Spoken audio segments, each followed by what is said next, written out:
Welcome to this explainer. You know that feeling when you're just completely exhausted, but for some reason you literally cannot put your phone down and just stop? We have all been there. But today, we're actually not going to frame this as some personal failing or, a burnout issue that you need a self-help book for. Instead, we're going to look at the structural reality of our world, the environment itself, that makes the simple act of resting feel nearly impossible for us today. Okay, let's dive into this shared modern phenomenon, the feeling that we just can't stop. It's really not an individual psychological failure, it's actually a symptom of a much deeper structural change in how we interact with time. We tend to think, oh, I'm just too busy right now. But if you strict away the schedule, something much deeper is shifting beneath our feet. It's like we're caught in an entirely new kind of atmosphere. Part 1. The end of stopping. To really understand this, we have to look at how the very definition of rest has changed. Think about the spaces we used to inhabit versus the relentless systems we live in now. Past human life naturally contained what you might call unanswered time. Silence, a delay, just physical absence. These were totally normal parts of the rhythm. You could step away and the world kind of held its breath for you. But modern society, it operates on instant response and algorithmic synchronization. The structural design of our world has practically eliminated the delay altogether. Part 2. The pressure to synchronize. So, what's the invisible engine driving all this exhaustion? Well, we are constantly surrounded by digital systems, social media, chat interfaces, 24-hour news cycles, work platforms, and these rapidly evolving AI ecosystems. But we really shouldn't view these as the villains here. Instead, they act as structural forces. It's like a transparent atmosphere we breathe in. And these systems inherently demand constant, immediate interaction. I mean, think about that tiny spike of anxiety you feel when you see those 3 little typing dots in a chat, right? That is the environment itself demanding a response. And the crucial point is this. In these environments, your speed of reply literally dictates your presence in the world. This is what's called synchronization pressure. Your very existence in a digital, highly connected society is increasingly measured by how fast you sync up with the network. If you aren't updating or replying or reacting, the system essentially registers you as not being there at all. This friction leads to something the philosophy of reflective humanism calls transparent pain. Basically, our internal human operating system, our biological brains, which rely on linear natural rhythms like a heartbeat or a breath, is colliding head-on with the extreme, non-linear velocity of our external networks. It's a structural mismatch. So the pain we feel isn't a medical condition, it's just the sheer friction of 2 completely different speeds grinding against each other. Part 3. Losing our asynchronous space. As this synchronization pressure keeps mounting, we begin to lose our asynchronous spaces. Just consider what silence used to be, a natural pause. But look at what silence feels like now.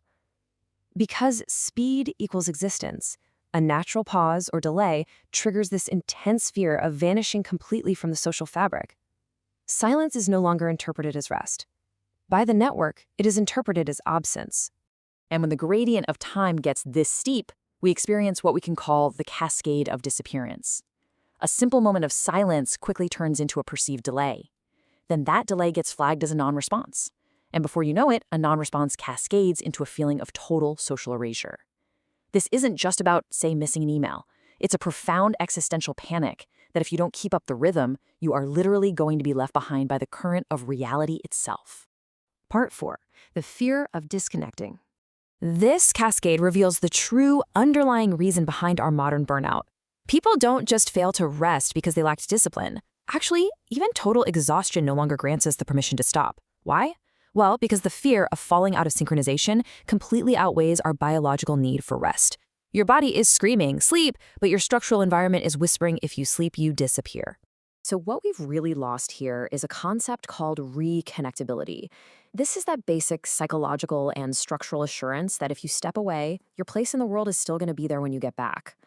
Without reconnectability, disconnecting feels exactly like stepping off a moving train. You have absolutely no idea if you'll ever be able to jump back on. So, you just keep running. Part 5. A shift in civilization.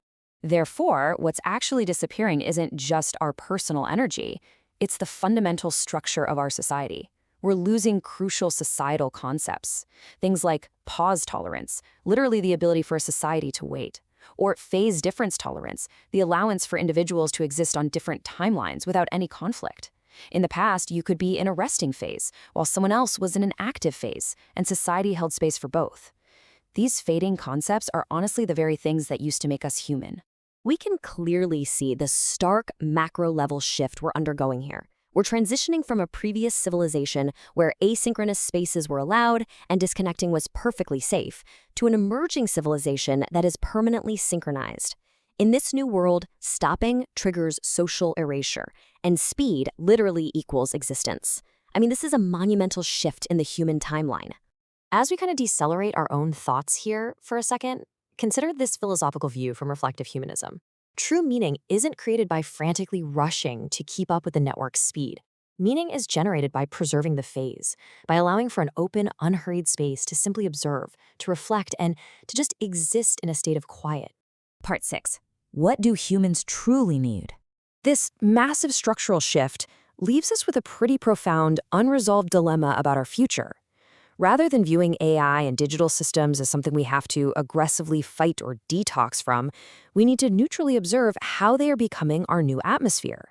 As they become the air we breathe, the question shifts from how do we destroy the machine to what do human beings fundamentally require to survive and thrive within this new environment. I'll leave you with this final thought to just sit with in the quiet space. As we continue building our future, do we truly need more speed, higher bandwidth, and faster connection?